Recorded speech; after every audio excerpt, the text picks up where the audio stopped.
పుట్టారు. ఆ అక్కల పేరేంటి? గెర్షోము. ఏం పేరు? ఎందుకని ఆ పేరు పెట్టాడు? తను అనుకోకుండా ఊరికి వచ్చాడు. అనుకోకుండా వివాహం అయిపోయి అనుకోకుండా పిల్లలు కూడా కాబట్టి పరదేశిగా వచ్చాను నేను అని చెప్పి బిడ్డ పరదేశి అని చెప్పి గెర్షోము అనే పేరు పెట్టాడు.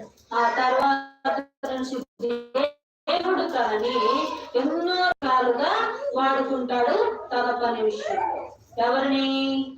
మోషే. ఎవరిని? మోషేని ఎన్నో రకాలుగా దేవుడు తన సేవలో వాడుకుంటాడు.